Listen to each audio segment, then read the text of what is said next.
हम लोगों ने स्टार्ट किया था कंटिंजेंट कॉन्ट्रैक्ट देखने के लिए। हम लोगों ने फर्स्ट ऑफ ऑल देख के रखी थी definition of your contingent contract. Okay, तो कंटिंजेंट कॉन्ट्रैक्ट दिया कहाँ पे बच्चों? सेक्शन 31 के अंदर दिया है।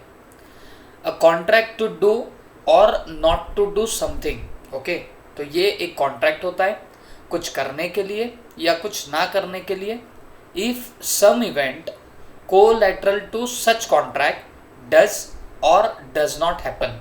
ओके, अब इसका इन टोटलिटी अगर मैं मीनिंग बताऊं तो हमने देखा था, देखो contract of insurance, contract of indemnity, guarantee, ये सब इसके अंदर आता है। ये मैंने आपको पहले समझा दिया था, बट क्योंकि 1-1.5 दिन का गैप गिर गया बिकॉज हमने रिविजनर लेक्चर और उसके अलावा क्वेश्चन आंसर के क्वेश्चन हमने वीडियोस डाले हुए हैं, तो आई थिंक आप लोगों का थोड़ा सा ये मिस आउट हो चुका होगा। तो एक बार मैं आपको वापस रिवाइज करा देता हूँ। कंटिंजेंट कॉन्ट्रैक्ट दिया गया सेक्शन 31 में, और ये कॉन्ट्रैक्ट बच्चों एग्जैक्टली होता क्या है कि अगर कोई कोलैटरल इवेंट, कोलैटरल का मतलब क्या होता है बताना, आप लोग यहाँ पे भी लिख सकते हो कनेक्टेड इवेंट या रिलेटेड इवेंट। ओके, तो अगर कोई कोलैटरल इवेंट हैपन होता है या हैपन नहीं होगा तो उसके बाद कुछ करने या ना करने वाला जो अग्रीमेंट होगा या कॉन्ट्रैक्ट होगा उसको आप लोग कंटिंजेंट कॉन्ट्रैक्ट बोलोगे। आप बोलोगे सर एक एग्जांपल दो, तो बेटा मैं दे चुका था, मैंने एग्जांपल दे के रखा था इंश्योरेंस का। ओके, तो मुझे एक बात बताना है, इंश्योरेंस का कॉन्ट्रैक्ट कैसे कंटिंजेंट कॉन्ट्रैक्ट बनता है, तो सुन के लेना मेरी बात। लेट्स से मैंने फायर इंश्योरेंस निकाल के रखा हूँ, तो फायर इंश्योरेंस का नॉर्मली कॉन्ट्रैक्ट या कोई भी इंश्योरेंस कॉन्ट्रैक्ट होता क्या है, पहले आप लोग आपके तरफ से प्रीमियम देते रहते हो। ओके, मंथली बोलो, क्वार्टरली बोलो, ईयरली बोलो, आप कोई प्रीमियम की अमाउंट देते हो, उसको बोलते हैं इंश्योरेंस प्रीमियम। ठीक है, तो ये जो इंश्योरेंस प्रीमियम रहेगा ये तुम्हारा मंथली, क्वार्टरली, ईयरली जाता रहेगा। और अगर कल चल के अगर आपके बिल्डिंग में, बिजनेस प्रीमाइसेस में या स्टॉक में क्या लग जाती है, ब्रोकआउट होती है फायर, फायर अगर ब्रोकआउट हो जाए तो उस वक्त आपको क्या मिल जाएगा बच्चों, ये इंश्योरेंस का पैसा आपको वापस मिल जाएगा। ओके, या मैं बोलूँगा इंश्योरेंस क्लेम आपको मिल जाएगा।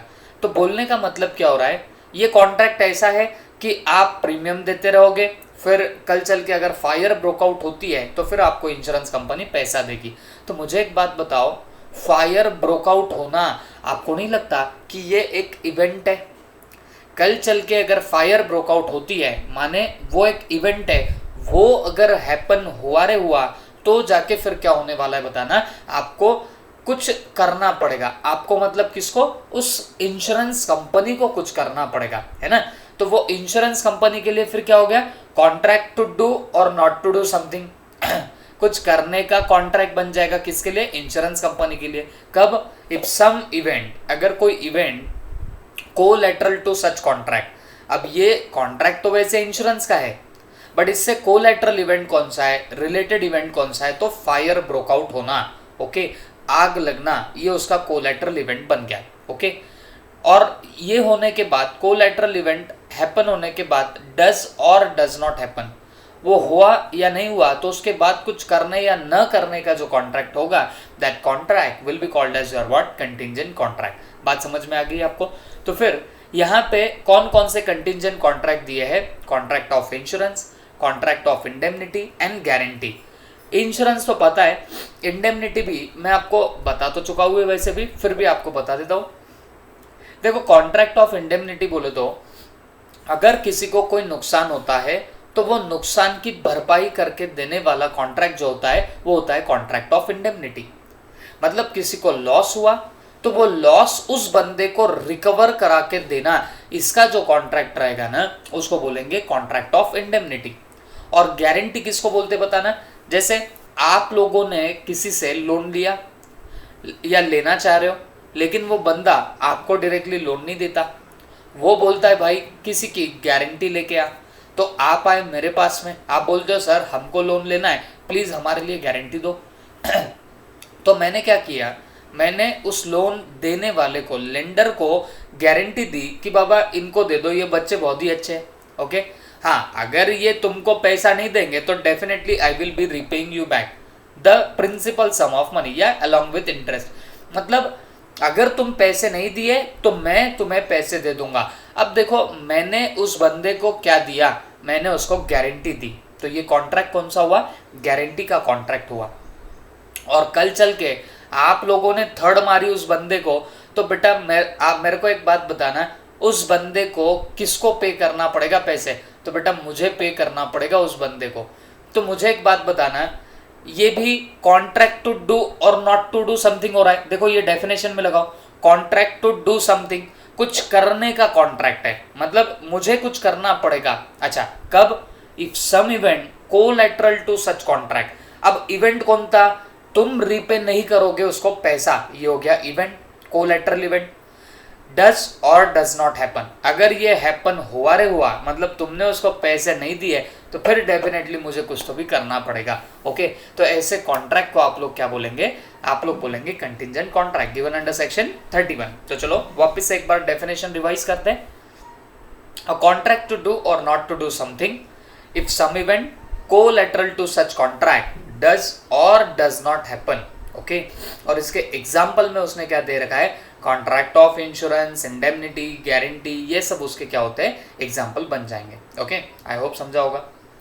ये तो हमने पहले देख लिया था वैसे, बस मैं आपको वापस याद दिला रहा हूँ और कुछ भी नहीं। फिर मीनिंग ऑफ कोलैटरल इवेंट आप लोग देख रहे थे, इसमें पॉलक वर्सेस मुल्ला। ओके, तो इसके हिसाब से हम लोगों ने देखा था कि कोलैटरल इवेंट एग्जैक्टली होता क्या है। तो हमने बोला था it is an event which is neither a performance directly promise.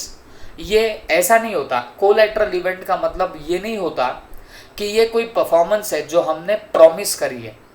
आप मुझे बताओ, फायर इंश्योरेंस, क्या इसमें परफॉर्मेंस हम प्रॉमिस करते हैं कि भाई हम आग लगाएंगे? नहीं, तो वो कोलैटरल इवेंट वो नहीं होता जिसके लिए आप प्रॉमिस कर रहे हो। हम आग लगाने के लिए थोड़ी ना प्रॉमिस कर रहे हैं, हम तो उनको प्रीमियम देने के लिए प्रॉमिस कर रहे हैं कि भाई हम आपको प्रीमियम देंगे और कल चल के आग लगी तो आप हमको इंश्योरेंस का क्लेम देना। तो इन शॉर्ट कोलैटरल इवेंट कोई परफॉर्मेंस नहीं होती प्रॉमिस, या आपने कोई ऐसा प्रॉमिस नहीं किया जिसका आपको परफॉर्मेंस करना पड़े, वो कोलैटरल इवेंट नहीं होता। ओके, तो आग लग गई तो लग गई, बट क्या हम लगाने वाले क्या जाके? नहीं। तो हमने कोई परफॉर्मेंस प्रॉमिस की है क्या कोलैटरल इवेंट के लिए? जवाब नहीं। An event which is neither a performance directly promised as a part of the contract nor the whole consideration for the promise, और ना ही ये कंसिडरेशन है प्रॉमिस के लिए। अरे बेटा कंसिडरेशन तो इंश्योरेंस कॉन्ट्रैक्ट में क्या हो रही है, मैं प्रीमियम दूंगा, कल चल के आग लगी तो वो मुझको क्लेम देगा, तो प्रीमियम और क्लेम ये हो गई कंसिडरेशन। आग लगना तो एक कोलैटरल इवेंट है रे बच्चों, ये तो सेकेंडरी इशू है, रिलेटेड इशू है। ओके, बट कंसिडरेशन भी होती है क्या, बताना, कोलैटरल इवेंट नहीं। तो पोलक और मुल्ला ने क्लियरली बोला कि भाई कोलैटरल इवेंट ना तो परफॉर्मेंस डायरेक्टली प्रॉमिस है और ना ही whole consideration for the promise है। ओके, ये भी हमने देख लिया था। फिर ये इसेंशियल्स भी मैंने आपको बता दिया था। इसेंशियल्स में भी खैर वैसे कुछ नहीं है, सिर्फ वही बातें रिपीट है। क्या, the performance of contingent contract would depend upon the happening और non happening of some event और कंडीशन। ओके, तो जो परफॉर्मेंस ऑफ कंटिंजेंट कॉन्ट्रैक्ट है ये किस पे डिपेंड होगा, हैपनिंग और नॉन हैपनिंग पे डिपेंड होगा, है ना। तो ये बस याद रखना, ये भी थोड़ा बहुत वेजरिंग जैसा ही है। अगर इतना देखोगे हैपनिंग और नॉन हैपनिंग, तो ये डिपेंड होगा कोई इवेंट के हैपन या नॉट हैपन के ऊपर। उसके बाद the event refer two is collateral contract. देखो ये सब मैंने करा दिया हूँ, मैं सिर्फ रिवीजन करा रहा हूँ, अभी भी मेन टॉपिक तो हमारा आगे है। ओके, यहाँ तक का पार्ट हमने ऑलरेडी देख लिया था। The event refer two is collateral contract, तो वो जो इवेंट होता है वो not a part of contract, वो कॉन्ट्रैक्ट का पार्ट नहीं होता वो, लेकिन एक सेकेंडरी इशू होता है या रिलेटेड इशू होता है, which is neither performance promised nor consideration promise. तो इन शॉर्ट अगर बोलो तो यहाँ पे भी उसका क्या आ रहा है बताना, ये भी कुछ नहीं, तो बस उसने कोलैटरल इवेंट का यहाँ पे डेफिनेशन दे रखा है और बाकी कुछ नहीं। ओके, और मैं जैसे आपको बता रहा था मॉड्यूल में जब देखोगे तो यहाँ पे कौन सा कोलैटरल इवेंट नहीं है उसके एग्जाम्पल दे रखे। तो चलो एक बार पढ़ लेते हैं। Where A agrees to deliver 100 bags of wheat and B agrees to pay a price only afterward, the contract is conditional contract, not a contingent contract, because the event on which B's obligation is made is part performance of promise and it is not a collateral event. देखो उसने collateral event के example नहीं दिए, but कौन सा event collateral event नहीं है उसके एग्जांपल दिए. अब जैसे यहाँ पे देखोगे, अगर ए ने अग्री किया कि वो 100 kg ऑफ व्हीट बी को देगा, ओके, लेकिन कॉन्ट्रैक्ट इज कंडीशनल कॉन्ट्रैक्ट. देखो, और वो भी कब देगा, व्हीट कब डिलीवर करेगा, व्हेन बी अग्रीज टू पे प्राइस ओनली आफ्टरवर्ड्स. ओके, मतलब क्या हुआ, अगर ए ने डिलीवर कर दिया 100 kg of bags of wheat, तो जाके बी उसको क्या करेगा, पैसे उसको पे करेगा. ओके, तो आपको नहीं लगता कि यहाँ पे बी पैसे देगा, ये किस पे डिपेंड है, ए के डिलीवर करने पे डिपेंड है. अगर ए ने डिलीवर किया तो बी उसको पैसे दे देगा. तो सवाल ये उठता, क्या ये कोलैटरल इवेंट है? तो जवाब है नहीं नहीं नहीं नहीं, ये तो कंडीशन है रे भाई, कि तू पहले मुझे गुड सेंड कर, फिर मैं तुझे पेमेंट करूंगा. यहाँ कोई कोलैटरल इवेंट जनरेट ही नहीं हो रहा. ओके, उसके बाद similarly where A promises to pay B ₹1 lakh if he marries C, it is not a contingent contract. मतलब क्या, ए ने प्रॉमिस किया बी को, अगर वो सी से शादी करेगी या करेगा तो वो उसको 1 लाख रुपए देगा, तो ये भी कंटिंजेंट कॉन्ट्रैक्ट नहीं है. ओके, उसके बाद ए अग्रीड, क्योंकि ये देखो परफॉर्मेंस है ना बच्चों. हाँ, ये पोलक और मुल्ला की डेफिनेशन क्या बोलती है, परफॉर्मेंस डायरेक्टली प्रॉमिस नहीं होना चाहिए. जैसे आग लगाने के लिए थोड़ी पैसे मिलते हैं, तो यहाँ पे तो शादी करने के पैसे मिल रहे. बात समझ में आ रही ना आपको? तो मतलब क्या हो गया, ये परफॉर्मेंस प्रॉमिस्ड है. तो जब परफॉर्मेंस प्रॉमिस्ड होती तो वो कोलैटरल इवेंट नहीं माना जाता, क्योंकि देखो यहाँ डेफिनेशन क्या बोलती है, neither performance promise nor consideration for promise. मतलब आप कोई परफॉर्मेंस करोगे तो आपको वो पैसा मिलेगा, ऐसा रहा तो वो कोलैटरल इवेंट नहीं होता. सिंपल एग्जांपल है, अगर कोई बंदा किसी बंदे से शादी करे तो उसको कोई बंदा पैसे देगा, तो आपको नहीं लगता वहां कोई परफॉर्मेंस करने के लिए पैसे दिए जा रहे. ओके, तो ये कोलैटरल इवेंट नहीं होता. कोलैटरल इवेंट का होगा बच्चों जहां पे neither performance promise nor consideration for promise. जैसे मान लो आग लगी तो हम पैसे देंगे, बट यहाँ आग लगाने के पैसे नहीं दिए जा रहे. मतलब अगर चलते फिरते इत्तेफाक से आग लगती है तो जाके आपको पैसा मिलेगा, तो फिर वो बनेगा कोलैटरल इवेंट. ओके, और देखो वो लगने में या सुनने में डिफिकल्ट लगता है, बट मैं एक सिंपल सी बात बोलता हूँ आपको, कोलैटरल इवेंट के लिए आप बस इतना याद रख लीजिए कि जो कनेक्टेड अग्रीमेंट होता है, ये जितना पढ़ते जाओगे ना उतना और डिफिकल्टी में जाते जाओगे. तो सीधे सीधे लफ्जों में आप ये याद रखना, जो भी कनेक्टेड इवेंट होता है उस इवेंट के हैपनिंग और नॉन हैपनिंग पे अगर आपको कोई परफॉर्मेंस करनी पड़े तो वो बनेगा आपका कंटिंजेंट कॉन्ट्रैक्ट. क्लियर हो गई बात? और वो डायरेक्ट आपकी परफॉर्मेंस नहीं होनी चाहिए. मतलब कोई परफॉर्मेंस करने के लिए पैसे मिल रहे तो फिर वो आपका क्या नहीं रहेगा बताना, वो आपका कंटिंजेंट कॉन्ट्रैक्ट नहीं रहेगा. Clear? A agreed to construct a swimming pool for B for ₹2 lakh and B agreed to make the payment only on the completion of the swimming pool. Okay, it is not a contingent contract as the event is connected to the contract. अरे भाई तू swimming pool बनाएगा तो हम तुझको पैसा देंगे. Okay, तो इसका मतलब क्या हो गया, ये तुम्हारा कोलैटरल इवेंट नहीं होता, क्योंकि ये तो आपकी डायरेक्ट परफॉर्मेंस है ना. स्विमिंग पूल बना के देना ये तुम्हारी परफॉर्मेंस है. ओके, तो ये परफॉर्मेंस है तो पैसा भी किस पे डिपेंड रहेगा बताना, या कंसिडरेशन भी किस पे डिपेंड रहेंगी, उस परफॉर्मेंस पे. तो that can not be become what your collateral event. तो मैं इसके लिए ये एग्जांपल भी दिया नहीं, क्योंकि उसने सब एग्जांपल वो दिए जो कोलैटरल इवेंट नहीं होते. ओके, तो बस इतना आप ध्यान रखो, अगर कोई परफॉर्मेंस करने के लिए पैसा मिल रहा तो वो कोलैटरल इवेंट नहीं होता. अब जैसे मैं आपको टीच कर रहा हूँ, ओके, मैं आपको टीचिंग करूंगा, आप मुझे फीस दोगे, तो इसमें क्या हुआ, क्या ये कंटिंजेंट इवेंट है या कोलैटरल इवेंट है? जवाब है नहीं, this is not a collateral event. मैं मेरी परफॉर्मेंस दूंगा तो आप आपके तरफ से कंसिडरेशन मुझको दोगे, तो it is not called as what, performance. इसको क्या नहीं बोलते, परफॉर्मेंस. ओके, हाँ, अगर ऐसी बात होती, कैसी, मैं देखो एक सिंपल सा एग्जांपल देता हूँ. आप बोलते कि सर हम पास हुए तो ही फीस देंगे, पास नहीं हुए तो फीस नहीं देंगे. ओके, अब ये आपका पास होना या नहीं होना ये बन जाएगा तुम्हारा कोलैटरल इवेंट. ओके, मैं सिर्फ टीच कर रहा हूँ, आप मुझे फीस दे दोगे. ओके, तो ये जो होगा ना बच्चों, तो ये तुम्हारा कोलैटरल इवेंट नहीं होगा।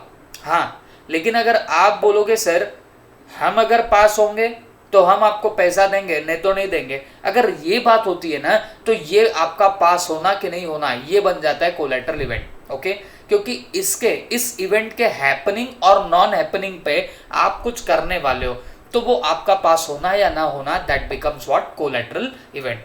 लेकिन just I am teaching you and you are giving me fees, तो ये आपका कोलैटरल इवेंट नहीं बनता, क्योंकि ये तो मेरा परफॉर्मेंस है ना भाई, ये तो मुझे परफॉर्म करना पड़ेगा और आपको भी आपकी तरफ से परफॉर्मेंस करनी पड़ेगी। बात समझ में आ रही है? It is not called as collateral event. Collateral event वो होता है कि हम पास हुए तो हम पैसा देंगे, नहीं तो नहीं देंगे। ओके, तो वो आपके एक कोलैटरल इवेंट को न्योता देगा। ओके, वो बनाएगा कोलैटरल इवेंट।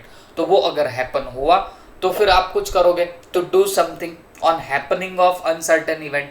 बात क्लियर है? This is called as collateral event. Okay, तो जो डायरेक्ट परफॉर्मेंस होगी उसको हम लोग कोलैटरल इवेंट नहीं बोलते।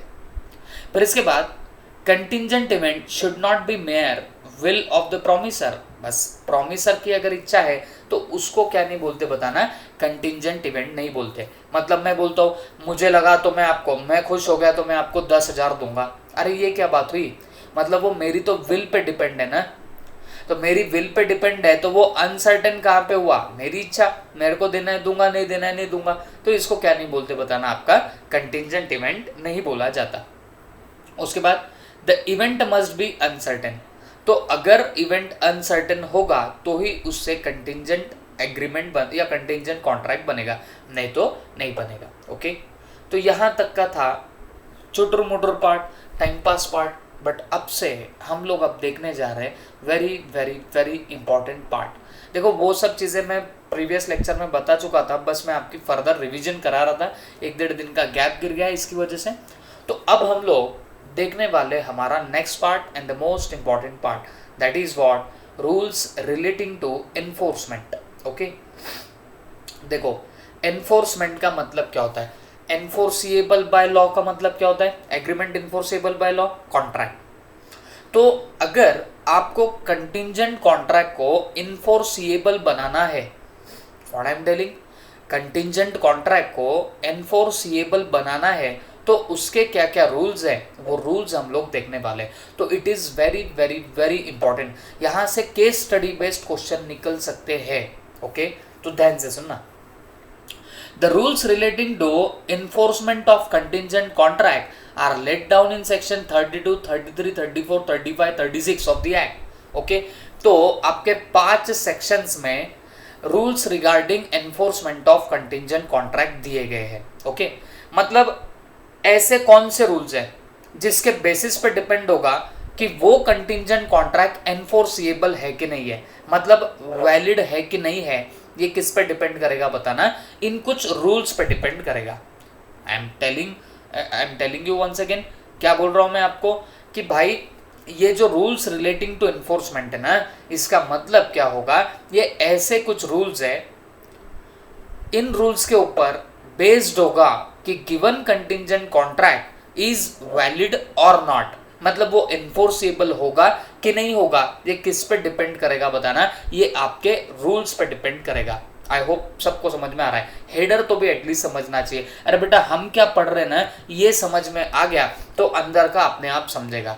हम जो कंटिंजेंट कॉन्ट्रैक्ट देख रहे हैं तो वो एनफोर्सिएबल कब बनेगा, तो बेटा ये रूल्स को आपको ध्यान में रखना पड़ेगा, ये रूल्स के अकॉर्डिंग वो एनफोर्सिएबल है कि नहीं है ये आपको पता चलेगा। ओके, अब नंबर 1 पहला रूल क्या है, enforcement of contract contingent on an event happening, ठीक है, where a contract identifies happening of future contingent event, the contract can not be enforced until and unless the event happens.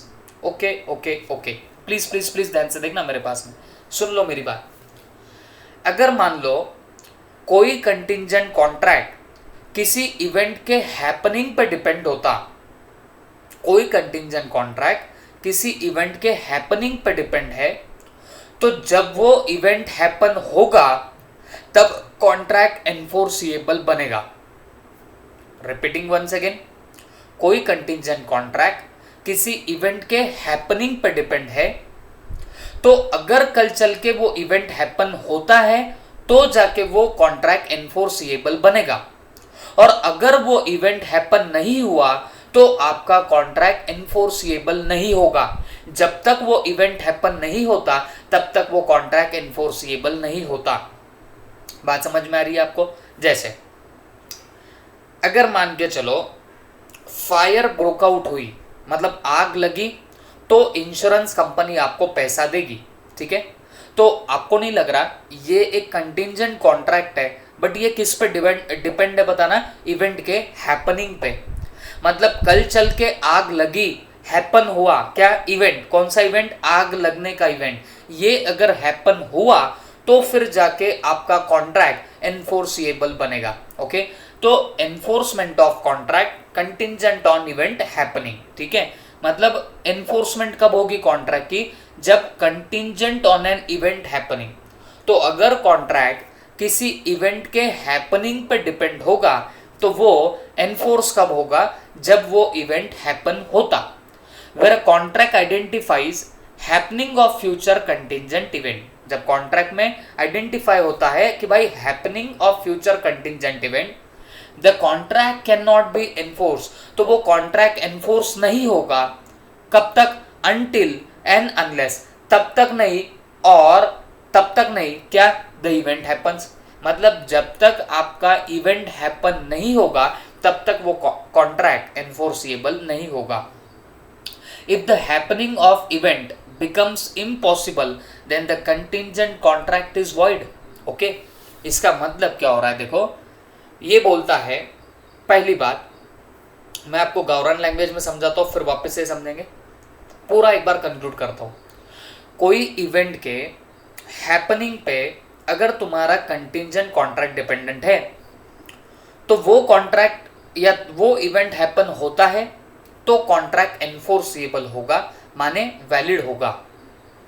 But if that event doesn't happen, वो event जब तक happen नहीं होगा तब तक वो एनफोर्सिएबल नहीं होगा। ओके, दूसरी बात, अगर happening of the event becomes impossible, मतलब कुछ वो जो हैपनिंग पे जो आपका इवेंट डिपेंडेंट है वो इम्पॉसिबल हो जाता, then the contingent contract is void, तो वो कंटिंजेंट कॉन्ट्रैक्ट ही वॉइड बन जाता। ओके, जैसे मैं आपको बात बताता हूँ, आपने फायर इंश्योरेंस किया है, ओके, तो ये कॉन्ट्रैक्ट काय पे डिपेंड है? किस इवेंट पे डिपेंड है? Happening of event. हैपनिंग क्या? कल आग लगती है ना, हैपनिंग, हैपनिंग बोले तो कुछ हो जाना, क्या हो जाना? आग लग जाना, उस पे डिपेंड है इंश्योरेंस के आपको पैसे मिलना। तो अगर कल चल के हैपनिंग होती है इवेंट की तो वो कॉन्ट्रैक्ट एनफोर्सिएबल बनेगा, then that contract will be becoming what? Enforceable one. But अगर हैपनिंग उसकी ना हो, मतलब जब तक आग ना लगे तब तक वो एनफोर्सिएबल नहीं होगा। ओके, तब तक आप उनको पैसा नहीं मांग सकते हो। एनफोर्सिएबल नहीं होगा का मतलब क्या? आप वो फायर इंश्योरेंस कंपनी से या जो इंश्योरेंस कंपनी है उनसे आप पैसे नहीं मांग सकते। आप नहीं बोल सकते कि भाई हमको पैसा दो, क्यों? क्योंकि वो कॉन्ट्रैक्ट किस पे डिपेंड है? हैपनिंग ऑफ द इवेंट, मतलब आग लगने पे डिपेंड है। आग लगी तो इन्फोर्सेबल होगा, तब आप पैसा मांग सकते हो। आग नहीं लगी तब तक आप पैसा नहीं मांग सकते। ये आई होप आप समझा होगा। दूसरी बात, if the happening of the event becomes impossible, अगर मान के चलो आपका हैपनिंग ऑफ इवेंट इम्पॉसिबल हो गया, then the contingent contract is void. Okay, अगर हैपनिंग होगी ही नहीं कभी फ्यूचर में, इम्पॉसिबल हो जाता है हैपन होना वो पर्टिकुलर इवेंट, तो जाके आपका कंटिंजेंट कॉन्ट्रैक्ट क्या बन जाएगा? वॉइड बन जाएगा। ओके, मतलब क्या हुआ? अगर मान के चलो आपने आपके पर्टिकुलर शॉप में फायर प्रूफ कलर लगाया या और कोई तो भी चीज़ लगा ली, समझ के चलो, बस एग्जांपल दे रहा हूँ मैं आपको। फायर प्रूफ कुछ तो भी आपने कोई तो भी चीज़ लगा ली, कोई तो भी इंस्ट्रूमेंट लगा लिया, ओके, तो जिसकी वजह से आग लग ही नहीं सकती, इम्पॉसिबल है आग लगना। ओके, तो मुझे एक बात बताओ, फिर ये कॉन्ट्रैक्ट तो अपने आप में क्या बन गया? वर्ड, क्योंकि आपका कॉन्ट्रैक्ट तो हैपनिंग पर डिपेंड है। और अगर वहां पे आप लोग क्या लगा रहे हो? फायर प्रूफ कोई इंस्ट्रूमेंट लगा रहे हो, तो उससे तो कभी आग लगने ही नहीं वाली। तो इट इज इम्पॉसिबल हो गया, ये क्या हो जाएगा, इम्पॉसिबल टू हैपन। और जब इम्पॉसिबल टू हैपन हो गया तो कॉन्ट्रैक्ट अपने आप में क्या बन जाएगा, वॉइड बन जाएगा। मतलब फिर वो कभी इन्फोर्सिएबल नहीं हो सकता, क्योंकि आपने अगर फायर प्रूफ वहां पे कोई इंस्ट्रूमेंट लगाया तो आग तो लगने ही नहीं वाली, तो आपको पैसे कौन देगा, कोई नहीं देगा, ये अनइन्फोर्सेबल हो जाएगा। बात समझ में आ रही है आपको? तो ये हुआ आपका पहला रूल साफ। ओके, तो पहला रूल बोलता है जब भी आपका कंटिंजेंट कॉन्ट्रैक्ट किसी इवेंट के हैपनिंग पर डिपेंड है तो वो इवेंट हैपन होता है तो कॉन्ट्रैक्ट इन्फोर्सिएबल, वो इवेंट हैपन नहीं हुआ तो कॉन्ट्रैक्ट इन्फोर्सिएबल नहीं होगा। कब तक नहीं होगा, जब तक वो इवेंट हैपन नहीं होता। और अगर happening of the event become impossible, मतलब हैपनिंग इम्पॉसिबल ही हो जाए, then the contingent contract is what, void. तब कंटिंजेंट कॉन्ट्रैक्ट वॉइड बनेगा, कभी इन्फोर्स हो ही नहीं पाएगा। Okay, section 32 says that where a contingent contract is made to do or not to do something, if an uncertain future event happens, it cannot be enforced by law unless and until that event happened. Okay, मतलब अगर आपका contingent contract is made to do or not to do something, कुछ करने या कुछ ना करने के लिए कोई आपने कॉन्ट्रैक्ट किया है, इफ फ्यूचर इवेंट हैपन्स, देखो हैपनिंग पे डिपेंड है ना, if future event happen it can not B enforce, तो ये तब तक इन्फोर्स नहीं होगा unless and until that event is happen. Okay, जब तक वो इवेंट हैपन नहीं होगा तब तक आपका वो कंटिंजेंट कॉन्ट्रैक्ट एनफोर्सिएबल नहीं होगा।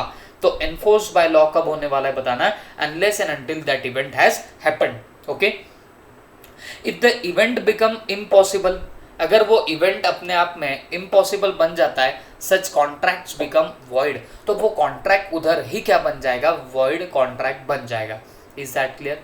तो ये हुआ आपका first rule, it is given under section 32, ये 32 नंबर के सेक्शन में दिया गया है। ओके, इसका एक एग्जांपल दिया है, A contracts to pay B a sum of money when B marriage to C.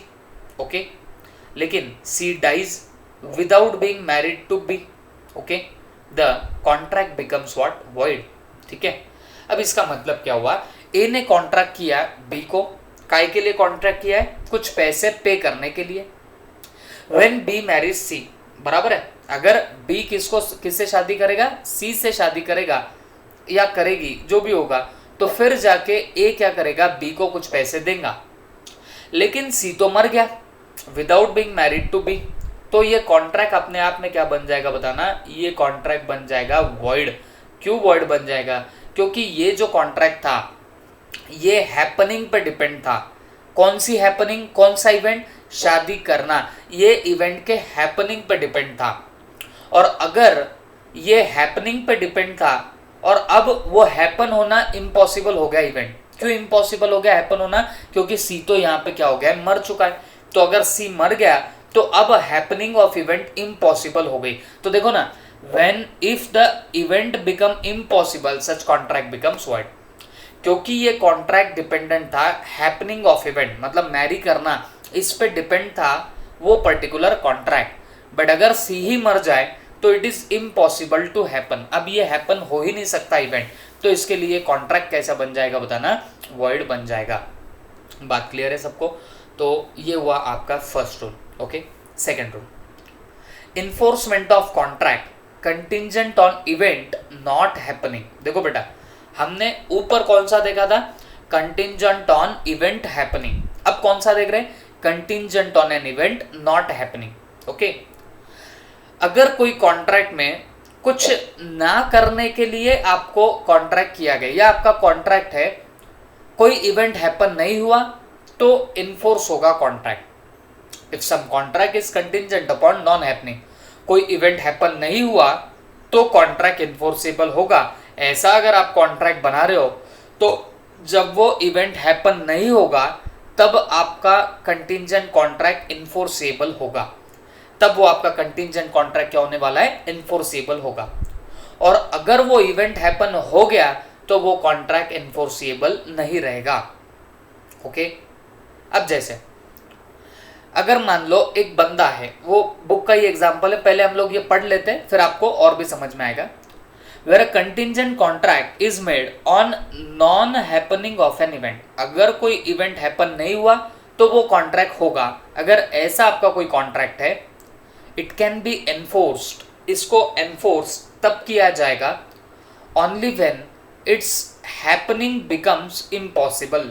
Okay, ये इन्फोर्सेबल तभी बनेगा जब इसकी हैपनिंग नामुमकिन हो जाए, इम्पॉसिबल हो जाए। देखो, वेरी इजी टू अंडरस्टैंड। अगर आप ध्यान से देखो, अगर किसी इवेंट के नॉन हैपनिंग पे कोई आपका कॉन्ट्रैक्ट डिपेंडेंट है, तो जब वो इवेंट की हैपनिंग इम्पॉसिबल हो जाएगी, मतलब वो इवेंट पॉसिबल ही नहीं होगा, तो जाके वो एनफोर्सिएबल बनेगा। ओके, हमने पहले देखा था इवेंट के हैपनिंग पे अगर तुम्हारा कॉन्ट्रैक्ट डिपेंडेंट है तो वो इवेंट अगर हैपन होता तो वो वैलिड होता, नहीं तो वो वैलिड नहीं होता।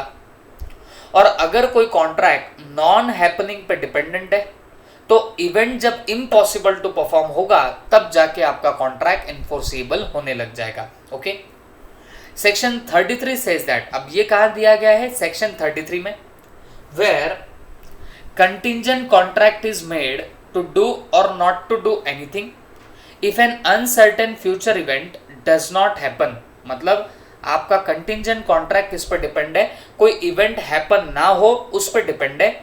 इट कैन बी एनफोर्स्ड, ये तभी इन्फोर्स होगा only when happening of that event become impossible and not before. Okay, मतलब ऐसे इवेंट की हैपनिंग नामुमकिन हो जाए तो ही वो अग्रीमेंट या तो ही वो कॉन्ट्रैक्ट क्या हो जाएगा, इन्फोर्सेबल कॉन्ट्रैक्ट बन जाएगा। ओके, तो अगर नॉन हैपनिंग पे डिपेंड है, मतलब कोई इवेंट हैपन नहीं हुआ तो कॉन्ट्रैक्ट इन्फोर्सेबल होगा। ओके, या इम्पॉसिबल टू परफॉर्म हो गया, इम्पॉसिबल टू हैपन हो गया, तब जाके वो इन्फोर्सेबल बनने लगेगा।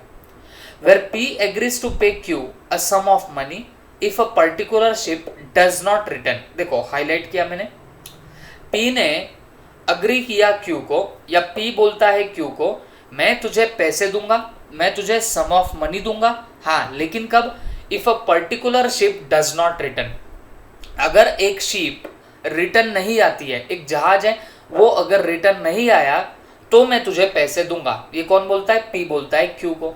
ओके, तो मुझे एक बात बताओ, यहाँ पे ये जो पर्टिकुलर कॉन्ट्रैक्ट है ये contingent upon non happening of event है ना। शिप डज नॉट रिटर्न मतलब कोई इवेंट हैपन नहीं हुआ, तो कौन सा इवेंट हैपन नहीं हुआ, तो शिप का वापस आना अगर हैपन नहीं हुआ तो पी पैसे देगा किसको, क्यू को। ओके, तो P agrees to pay Q sum of money if a particular ship does not return. तो मतलब देखो, ये नॉन हैपनिंग पे डिपेंडेंट है contract. The contract is enforceable only when if the ship sinks so that it cannot be returned। तो contract तब enforceable होगा जब वो जहाज डूब जाएगा, शिप सिंक हो जाएगी, तब जाके वो क्या बनेगा, इन्फोर्सिएबल बनेगा। ओके, मतलब क्या हुआ, क्योंकि आपका कॉन्ट्रैक्ट डिपेंड था नॉन हैपनिंग ऑफ इवेंट पे, वो शिप वापस नहीं आई तो इन्फोर्सिएबल होगा, या पी क्यू को पैसे देगा ऐसा बोला था। तो अगर वो अब शिप डूब जाती है तो ये तो फिक्स हो गया ना कि वो शिप अब वापस कभी आने नहीं वाली, तो नॉन हैपनिंग सर्टेन हो गई। तो जब सर्टेन हो जाएगी तभी वो कॉन्ट्रैक्ट इन्फोर्सेबल होगा, तब फिर पी को क्यू को पैसे देने पड़ेंगे। बात समझ में आ रही है आपको? तो पी क्यू को तभी पैसे देगा जब ये इन्फोर्सिएबल कब होगा बताना, जब आपकी वो शिप सिंक हो जाती है, डूब जाती है, तभी वो पैसे देगा, क्योंकि उस पर्टिकुलर टाइम को happening of that event become impossible. और हमारा तो कॉन्ट्रैक्ट इन्फोर्सिबल कब हो रहा है, नॉन हैपनिंग पे।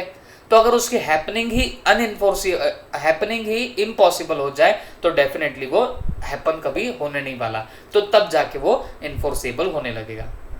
Where A agrees to pay sum of money to be if certain ship does not return, however the ship returns back. देखो, A ने बोला कि मैं तेरे को पैसे दूंगा बी, ओके, अगर ये शिप रिटर्न नहीं आई तो, लेकिन शिप रिटर्न आ जाती है, तो शिप रिटर्न आ जाती है तो क्या ए ने बी को पैसे देने हैं क्या? नहीं। क्यों? क्योंकि ए तो बी को कब पैसे देने वाला था, अगर वो शिप रिटर्न नहीं आती तो। बट अगर शिप रिटर्न आ गई, hence the contract becomes void, तो फिर यहाँ ए को कुछ परफॉर्मेंस करने की जरूरत नहीं है, ए को बी को पैसे देने की जरूरत नहीं रहेगी। ओके, क्योंकि नॉन हैपनिंग पे डिपेंड था कॉन्ट्रैक्ट, और अगर वो इवेंट हैपन हो गया मतलब शिप रिटर्न आ गई तो फिर कोई डरने की बात नहीं, कॉन्ट्रैक्ट वॉइड बन जाएगा, उसकी परफॉर्मेंस नहीं करनी पड़ेगी।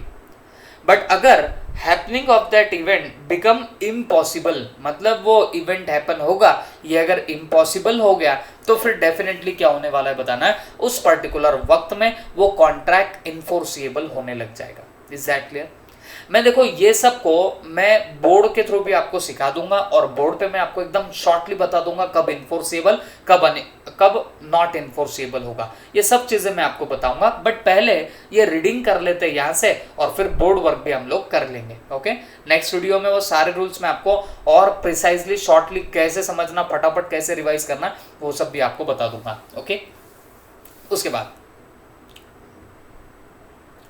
A contract would cease to be enforceable। बेटा contract would cease to be enforceable, cease to be enforceable का मतलब क्या हो गया कि वो enforceable नहीं रहेगा।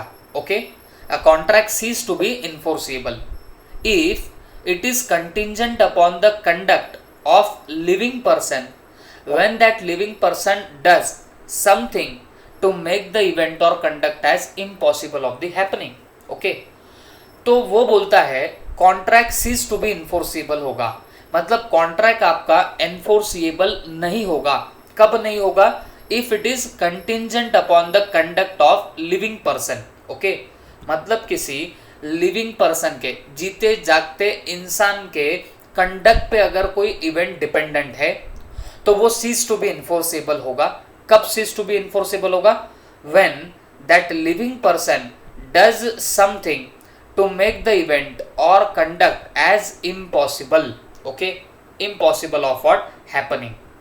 अब देखो बहुत सीधी सी बात, मैं आपको पहले गावरान लैंग्वेज में समझाता हूँ, फिर हम लोग उसकी वर्डिंग भी देखते हैं। देखो बेटा, कोई इवेंट है जो किसी लिविंग पर्सन के कंडक्ट पे डिपेंडेंट है, और वो बंदा कुछ ऐसा काम कर देता कि फिर happening of that event become impossible. तो उस हैपनिंग ऑफ द इवेंट क्या हो जाएगी? इम्पॉसिबल हो जाएगी। अगर ऐसा कोई कॉन्ट्रैक्ट होता है तो वो कॉन्ट्रैक्ट आपका सीज टू बी इन्फोर्सिएबल होगा, मतलब वो कॉन्ट्रैक्ट इन्फोर्सिएबल नहीं होता। ओके, जैसे फॉर एग्जांपल अब मान के चलो कोई पर्टिकुलर बंदा है जो पेंटिंग करता है। ओके, तो हुआ ऐसे कि आपने उसको बोला भाई पेंटिंग करके देगा क्या? वो बोलता है हाँ ठीक है अपन कर लेंगे। अब लेकिन होता क्या है, उस बंदे का एक्सीडेंट हो जाता है, भगवान न करे किसी के साथ ऐसा हो, बट हो रहा है, उसके हाथ पैर दोनों गायब हो गए। ओके, सिर्फ आपको पता है क्या बचा है उसका। तो ऐसे बंदे का या ऐसे बंदे के साथ जो आपने पेंटिंग का कॉन्ट्रैक्ट किया था, मेरे को एक बात बताना, अब क्या वो पॉसिबल टू परफॉर्म है? जवाब है नहीं, मुंह में पकड़ के पेंटिंग तो कर नहीं सकता। ओके, तो फिर इसका मतलब क्या हो गया? देखो हमारा कॉन्ट्रैक्ट कंटिंजेंट था किसी लिविंग पर्सन के कंडक्ट पे, मतलब वो पेंटिंग निकालेगा, वो उसका कंडक्ट था, उस पे हमारा कॉन्ट्रैक्ट डिपेंडेंट था।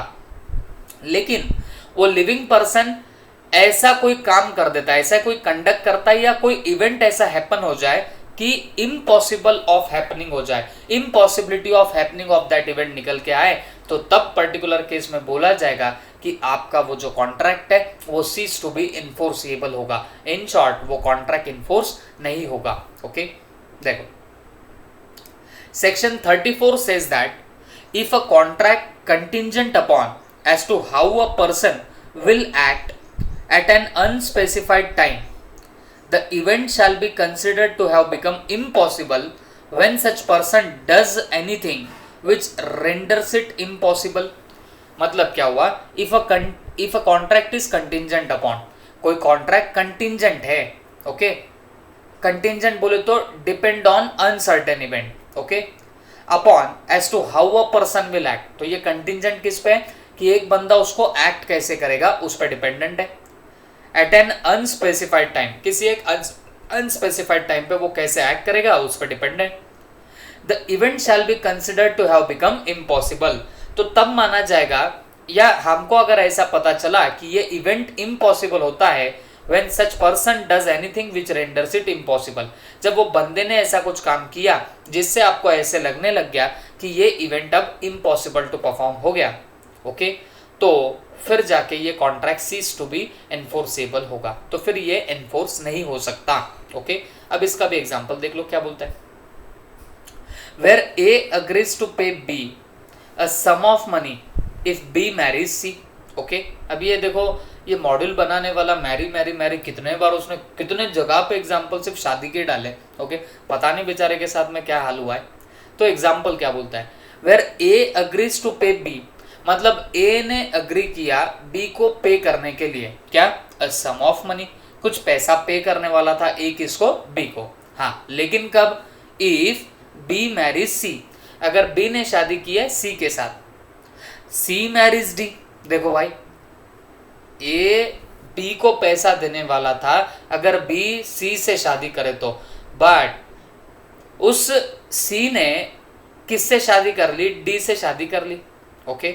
अब मुझे एक बात बताओ, सी ने अगर डी से शादी कर ली तो क्या बी और सी की शादी हो सकती है, जवाब नहीं, क्योंकि एक को एक ही अलाउड है, ओके। तो एक को एक ही अलाउड है तो फिर डेफिनेटली अब क्या हो जाएगा बताना, बी का सी के साथ शादी करना ये इम्पॉसिबल हो जाएगा, अनलेस एंड अनटिल उनका डिवोर्स हो जाए, बट वो क्या हो जाएगा, इम्पॉसिबल होगा। तो आपको नहीं लगता शादी करना ये किसी लिविंग पर्सन के कंडक्ट पे डिपेंडेंट था, और उस बंदे ने कुछ ऐसा काम कर दिया कि वो अपने आप में कंटिंजेंट इवेंट इम्पॉसिबल हो गया, इम्पॉसिबल टू हैपन हो गया। देखो ना, ए बी को पैसे देने वाला था अगर बी सी से शादी करे तो, बट सी डी के साथ शादी लगा के बैठा, ओके। तो मुझे एक बात बताना है, अब बी और सी की जो शादी है ये क्या हो गई बताना, इम्पॉसिबल हो जा रही है। तो अगर ये इम्पॉसिबल हो जाए तो फिर डेफिनेटली ये क्या बनने वाला है बताना, ये वॉइड बनेगा, सीजेस टू बी इनफोर्सिएबल, ये इन्फोर्स नहीं हो सकता।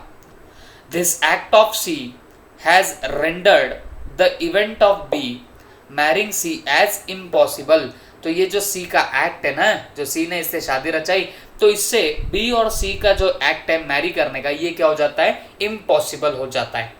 It is though possible if there is divorce between the C and D, वो अलग बात है, उन दोनों के बीच डिवोर्स हो जाए तो फिर ये पॉसिबल हो सकता है, ओके। तो आई होप आपको समझे होंगे ये 3 रूल। देखो बेटा, ये रिवाइज करना जरूरी है। हमने 3 रूल में सबसे पहला देखा, अच्छा ये किसके रूल्स देख रहे हैं, rules regarding enforcement of contingent contract, okay. अगर कंटिंजेंट कॉन्ट्रैक्ट डिपेंड है किसी इवेंट के हैपनिंग पे, तो अगर वो इवेंट हैपन हुआ तो वैलिड, हैपन होने से इम्पॉसिबल टू हैपन हो जाए तो वो वॉइड बन के रह जाएगा, ओके। उसके बाद में नॉन हैपनिंग पे अगर डिपेंडेंट है तो वो इवेंट हैपन हो गया तो वॉइड बन जाएगा, और हैपन होना इम्पॉसिबल हुआ तो वो वैलिड बनेगा, उल्टा है यहाँ पे, ओके। वैसे ही a contract contingent upon the conduct of living person, कोई जिंदा आदमी के या औरत के कंडक्ट पे डिपेंडेंट है कोई कॉन्ट्रैक्ट, तो अगर मान के चलो वो पर्टिकुलर बंदा या बंदी ऐसा कोई एक्ट कर देते हैं जिससे वो कॉन्ट्रैक्ट का या वो इवेंट का हैपनिंग इम्पॉसिबल होता है, तो वो कॉन्ट्रैक्ट आपका ceases to be enforceable, in short वो इन्फोर्स नहीं होगा, ओके। ये हमने 3 पॉइंट देखे। अब यहाँ पे एक केस लॉ दिया है, Frost versus Knight, okay, Frost versus Knight. अब ये क्या केस लॉ है, द डिफेंडेंट, डिफेंडेंट कौन है, Knight, okay, promise to marry plaintiff, ये प्लेंटिफ है, स्पेलिंग गलत है, डबल एफ आना चाहिए। फ्रॉस्ट वर्सेस नाइट में डिफेंडेंट, डिफेंडेंट कौन है, ये नाइट है, और प्लेंटिफ, प्लेंटिफ का मतलब मैं आपको पहले भी बता चुका हूं, जो केस फाइल करता है ये फर्स्ट नंबर पे उसका नाम आता है, तो यहाँ कौन है वो, frost, okay, on the death of his father, ठीक है। तो मतलब डिफेंडेंट, मतलब ये नाइट ने प्रॉमिस किया था फ्रोस्ट को कि तेरे पापा अटक गए तो मैं तुझसे शादी करूंगा, ओके। ये किसने किसको प्रॉमिस किया था बताना, ये नाइट ने फ्रोस्ट को प्रॉमिस किया था, okay. While the father still alive, he married another woman, okay. देखो मतलब ये फ्रॉस्ट के पापा, अब ये भी बता देते हैं, फ्रॉस्ट लड़की थी और ये लड़का है, नाइट लड़का है, ओके, ये इनके सरनेम से डेफिनेटली। तो ये लड़के ने इसको प्रॉमिस किया था कि तेरे पापा जब अटपे तो मैं तब क्या करूंगा, तुझसे शादी करूंगा। ओके, ये किसने प्रॉमिस किया? नाइट ने किया। लेकिन while the father was still alive, मतलब ये बेचारी फ्रॉस्ट के पापा जब तक अटपे नहीं तब तक ही इस नाइट ने क्या कर लिया बताना, मैरिड अनदर वुमन, कोई औरत से शादी कर ली। ओके, अब एक बात समझ के लेना, ये जो आपका परफॉर्मेंस था शादी करने का वो किस पे डिपेंडेंट था? इसके फादर के डेथ पे डिपेंडेंट था। ओके, उसके फादर की डेथ हुई नहीं और इसने किसी दूसरे के साथ में शादी कर ली। अब ये जो बन जाएगा, ये जो आपने एक्ट किया, ये जो नाइट ने एक्ट किया ना दूसरे औरत के साथ शादी करने का, तो इससे क्या हो जाएगा बताना, ये जो इनके बीच का जो कॉन्ट्रैक्ट था ना वो अपने आप में क्या बन जाएगा बताना, इम्पॉसिबल टू हैपन हो जाएगा। ओके, वो इम्पॉसिबल हो जाएगा। और जब इम्पॉसिबल हो गया, okay, when it becomes impossible, तो फिर क्या होने लगेगा बताना, ये जो आपकी ये कॉन्ट्रैक्ट को क्या बना देगा, वॉइड कॉन्ट्रैक्ट बना देगा। Okay, it was held that it had become impossible that he should marry the plaintiff and she was entitled to sue him for the breach of contract. Okay, अब वो क्योंकि impossible to perform हो गया तो वो ceases to B enforceable हुआ जरूर, और साथों साथ वहां पे ब्रीच ऑफ कॉन्ट्रैक्ट भी होता है, मतलब कॉन्ट्रैक्ट तोड़ना, कॉन्ट्रैक्ट तोड़ने की भी यहाँ पे बात हो गई। तो फिर वो फ्रॉस्ट क्या कर सकते हैं, नाइट से कॉम्पेंसेशन मांग सकते हैं कॉन्ट्रैक्ट तोड़ने के लिए। ये ब्रीच ऑफ कॉन्ट्रैक्ट आपको आगे आएगा भी। ओके, तो इन शॉर्ट ये आपने 3 रूल्स देख लिए regarding what your contingent contract की इन्फोर्सेबिलिटी। आई होप ये फ्रॉस्ट वर्सेस नाइट का आपको केस लॉ याद रहेगा। शॉर्ट में बोलूं तो नाइट ने प्रॉमिस किया था फ्रॉस्ट को जब उसके फादर की डेथ होगी तो वो उससे शादी कर लेगा, बट नाइट ने पहले क्या कर लिया, कोई दूसरे औरत से शादी कर लिया, अनदर वुमन से मैरी कर लिया। तो अब क्या हो जाएगा, इम्पॉसिबल टू परफॉर्म होगा फ्रॉस्ट के साथ में शादी करना। तो फिर ये माना जाएगा कि भाई इस नाइट ने क्या किया, ब्रीच ऑफ कॉन्ट्रैक्ट किया, तो फ्रॉस्ट उसके ऊपर स्यू कर सकती है। ओके, तो ये हुआ ये पर्टिकुलर पार्ट। आगे, contingent on happening of specified event with in fixed time. Okay, मतलब आपका कॉन्ट्रैक्ट कुछ ऐसा है, अगर कोई इवेंट हैपन होगा, देखो ऊपर सिर्फ हैपनिंग था, जो हमने फर्स्ट पॉइंट देखा वहां सिर्फ हैपनिंग था, यहां पे क्या दिया है बताना, contingent on happening of specified event with in fixed time.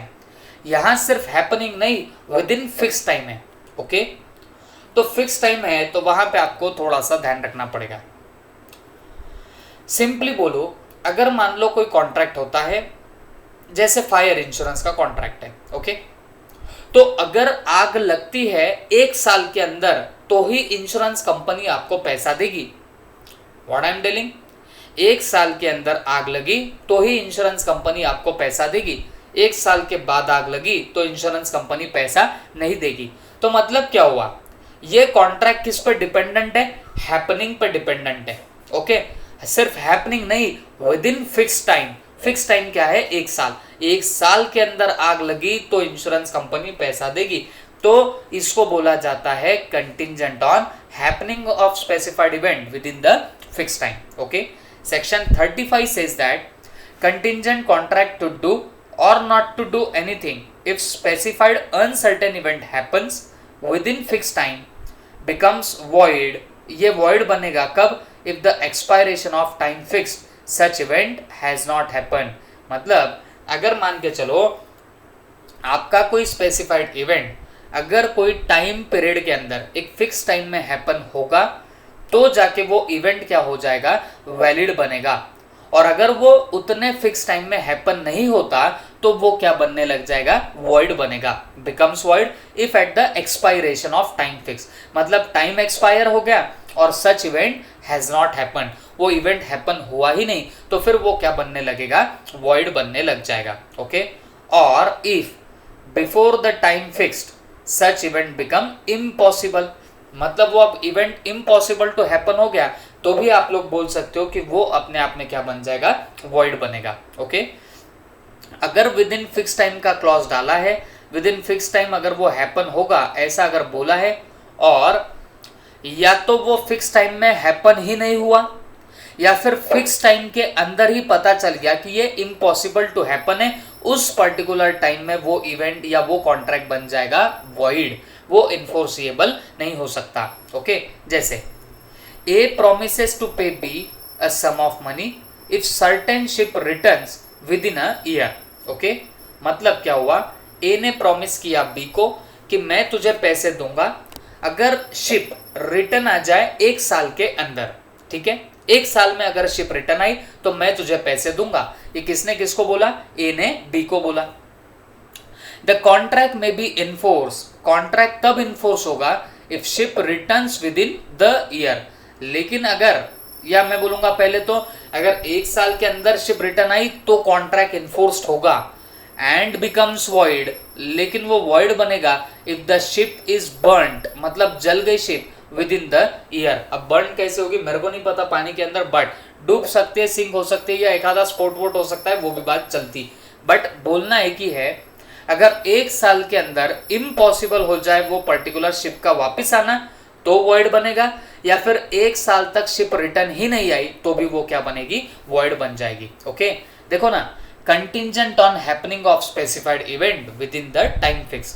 तो टाइम फिक्स जो आपने किया उसमें अगर हैपनिंग होती है तो फिर वो वैलिड रहेगा, और अगर उसमें नहीं होता है हैपन तो वो बन जाएगा वॉइड। ओके, आई होप सबको समझा होगा।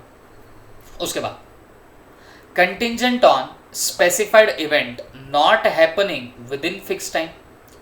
देखो उल्टा है, देखो आपने जो पहले 2 देखे ना, पहला पॉइंट था dependent on happening of event, second देखा non happening of event, but अब ये जो डी था ना ये happening within fixed time, और ये जो ई है ना ये क्या बोलता है, not happening with in the time fixed. Okay, तो अब ये क्या बोलता है, सिंपली मैं पहले बता देता हूं, अगर कोई इवेंट हैपन नहीं हुआ with in a fix time तो वो इन्फोर्सिएबल होगा, और अगर with in fixed time happen हो जाता तो वो अनइन्फोर्सिएबल होगा। ओके, देखो section 35 also says that contingent contract to do or not to do anything if specified uncertain event does not happen, मतलब वो happen नहीं होता within fixed time। okay, fixed time में अगर वो happen नहीं हुआ may be enforced by law when the time fixed has expired, okay, and such event has not happened। तो वो enforceable तभी होगा जब आपने जो time fix किया था उस टाइम के अंदर वो इवेंट हैपन नहीं हुआ। ओके, और before the time fixed has expired if it becomes certain that such event will not happen. तो वो इन्फोर्सिएबल कब होगा, या तो टाइम जो आपने फिक्स किया था उसके अंदर वो इवेंट हैपन नहीं हुआ तो इन्फोर्सिएबल बनेगा, या फिर उस फिक्स टाइम में समझ गया कि अब ये इवेंट हैपन नहीं होने वाला तो भी जाके क्या बनेगा, वो इन्फोर्सिएबल बनेगा। ओके, जैसे A promises to pay B a sum of money if certain ship does not return within a year, मतलब एक शिप 1 साल के अंदर रिटर्न नहीं आई तो ए पैसे देगा बी को, ऐसा कॉन्ट्रैक्ट हुआ। द कॉन्ट्रैक्ट में बी इन्फोर्स, ये तभी इन्फोर्स होगा if the ship does not return with in 1 year. तो मतलब 1 साल में अगर शिप रिटर्न नहीं आई तो ही कॉन्ट्रैक्ट इन्फोर्सेबल होगा, या फिर 1 साल के अंदर नहीं आई बट 1 साल के अंदर ही जल जाती है शिप, संक हो जाती है शिप, तो भी फिर क्या हो जाएगा, इम्पॉसिबल टू हैपन हो जाएगा, और इम्पॉसिबल टू हैपन हुआ तो वो कॉन्ट्रैक्ट क्या बनने वाला है बताना, इन्फोर्सिएबल बनेगा। बात समझ में आ रही है? तो अगर नॉट हैपनिंग पे डिपेंड है विद इन फिक्स टाइम तो वो अगर नहीं हैपन हुआ तो वैलिड, और अगर हैपन हो गया तो फिर वॉइड। आई होप समझा होगा। ओके, लास्ट में कंटिंजेंट ऑन इम्पॉसिबल इवेंट, अगर कोई कंटिंजेंट कॉन्ट्रैक्ट डिपेंड है इम्पॉसिबल इवेंट पे तो वो तो वैसे भी क्या बनेगा, वॉइड। जहां इम्पॉसिबिलिटी ऑफ परफॉर्मेंस है कॉन्ट्रैक्ट तो पहले से ही वॉइड बन जाता है। ओके, देखो contingent agreement to do or not to do anything if an impossible event happens are void. Okay, whether the impossibility of event is known or not known, okay, to the parties to the agreement that at the time when it is made। मतलब क्या हुआ, अगर कोई contingent contract किसी impossible event के happening पे dependent है तो वो कॉन्ट्रैक्ट वॉइड ही रहेगा, भले ही दोनों पार्टी को पता है कि वो इवेंट इम्पॉसिबल है, या दोनों पार्टी को न भी पता हो कि ये इम्पॉसिबल है, तो भी ये क्या बनेगा बताना, ये इवेंट आपका वॉइड बन जाएगा। क्लियर है सबको? जैसे मैं आपको एग्जांपल देता हूं, आप वो मरे हुए को जिंदा करना इम्पॉसिबल इवेंट है, ओके, दोनों पार्टीज को पता है फिर भी कर रहे हैं ऐसा एग्रीमेंट, तो क्या बनेगा, वॉइड। जैसे अगर गुजरात में जाके लीकर सेल करनी है, लीकर दारू आपको कहाँ सेल करनी है, गुजरात में, तो गुजरात में बैन है, रेस्ट्रिक्शन है, काय पे, लीकर के सेलिंग पे। अब ये आपको नहीं पता था, क्यों? क्योंकि आप महाराष्ट्र के हो, लेकिन उस पर्टिकुलर बंदे को पता था। किसको पता था बताना, वो जो गुजरात का बंदा था उसको पता था, ठीक है। तो ये इम्पॉसिबल इवेंट था, ये हैपन वहां पे हो नहीं सकता, इलीगल टू परफॉर्म है, तो ऐसे अग्रीमेंट पहले से क्या बन जाते हैं, वॉइड बन जाएंगे। तो मेरा बोलना इतना ही है, कोई इम्पॉसिबल इवेंट है, उसके हैपनिंग पे आप लोग क्या करने वाले हो बताना, आप लोग कॉन्ट्रैक्ट करने वाले हो, तो वो हमेशा हमेशा वॉइड ही बना रहेगा, ओके। तो this is all about your rules regarding enforcement of contingent contract, okay. जैसे A agrees to pay B 1 lakh rupees, sun rises in the west next morning. अब आपको भी पता है सन वेस्ट में नहीं निकलता, तो this is impossible event, hence it is what, void. तो ये क्या बन जाएगा, वॉइड बन जाएगा, ओके। उसके बाद X agrees to pay Y 1 lakh if two straight lines should enclose a space। अब आपको पता है दो अगर स्ट्रेट लाइंस है तो वो एनक्लोज कैसे करेगी स्पेस को, तो एग्रीमेंट क्या बन जाएगा, ये भी वॉइड बन जाएगा, ओके। तो जो इम्पॉसिबल टू परफॉर्म है उसका अगर एग्रीमेंट करोगे तो वो डेफिनेटली आपका क्या बनने वाला, वॉइड ही बन जाएगा, ओके। तो this is all about your rules regarding enforcement of contingent contract. चल एक बार क्या करते हैं, एक बार फटाफट हम लोग रिवाइज करते हैं क्विकली। आप एकदम शांति से मेडिटेशन मोड में जाओ, आंखें वाखें बंद कर लो, सिर्फ सुनते रहो मैं क्या बोल रहा हूँ, ओके। देखो, rules relating to enforcement of contract. If enforcement of contract contingent upon event की हैपनिंग, अगर इवेंट हैपन हुआ तो उस पर अगर डिपेंड होगा कॉन्ट्रैक्ट, तो अगर वो इवेंट हैपन हो गया तो एनफोर्सिएबल, अगर इवेंट हैपन होना इम्पॉसिबल हो जाए तो वो वॉइड बन जाएगा। उसके बाद अगर कोई कॉन्ट्रैक्ट कंटिंजेंट है किसी पर्टिकुलर इवेंट के नॉन हैपनिंग पे, तो अगर वो इवेंट हैपन होना इम्पॉसिबल हो गया तो फिर वैलिड रहेगा, और अगर वो इवेंट हैपन हो गया तो फिर वॉइड बन जाएगा। उसके बाद अगर कोई कॉन्ट्रैक्ट किसी लिविंग पर्सन के कंडक्ट पे डिपेंडेंट है, और वो लिविंग पर्सन ऐसा कंडक्ट करता है जिससे वो कॉन्ट्रैक्ट इम्पॉसिबल टू परफॉर्म हो जाता है, वो इवेंट इम्पॉसिबल टू परफॉर्म होता है, तो कॉन्ट्रैक्ट वहां पे सीज टू बी इन्फोर्सिबल हो जाएगा, वो कॉन्ट्रैक्ट वहां पे इन्फोर्सिबल नहीं बनता। उसके बाद अगर कंटिंजेंट कॉन्ट्रैक्ट किसी इवेंट के हैपनिंग पे डिपेंड है विद इन फिक्स टाइम, एक फिक्स टाइम में अगर वो इवेंट हैपन हुआ तो वो कॉन्ट्रैक्ट बन सकता है, एनफोर्सेबल हो सकता है। अगर ऐसा कॉन्ट्रैक्ट है तो अगर वो इवेंट हैपन होता है विद इन फिक्स टाइम तो वो इन्फोर्सेबल होगा, और अगर वो फिक्स टाइम में इवेंट हैपन नहीं होता तो वो अनइन्फोर्सेबल हो जाएगा, वो वैलिड नहीं रहेगा। और अगर with in the time fixed उस इवेंट की हैपनिंग भी इम्पॉसिबल हो गई तो फिर वो वॉइड बनने लग जाएगा, ओके। फिर अगर कोई event contingent on non happening within fixed time, अगर फिक्स टाइम में हैपनिंग नहीं हुई उस पर अगर डिपेंडेंट होगा तब क्या होगा, तो जब वो इवेंट हैपन नहीं होगा या उसका हैपनिंग बिकम्स इम्पॉसिबल तो वो वैलिड रहेगा, बट वो अगर हैपन हो गया तो वो बन जाएगा वॉइड। और अगर कोई इम्पॉसिबल इवेंट के हैपनिंग पर डिपेंड है आपका कंटिंजेंट कॉन्ट्रैक्ट, तो वो तो डेफिनेटली क्या बनने वाला है बताना, वॉइड ही बन जाएगा, ओके। तो this is all about your what, ये तुम्हारा पर्टिकुलर पार्ट। तो हमारे ये सारे क्या होते हैं, rules regarding your contingent contract, okay. तो ये इन्फोर्समेंट के रूल्स है, आई होप सब लोग इसको अच्छे से लर्न कर लेंगे, ओके। ठीक है, स्टॉप करते हैं इसको।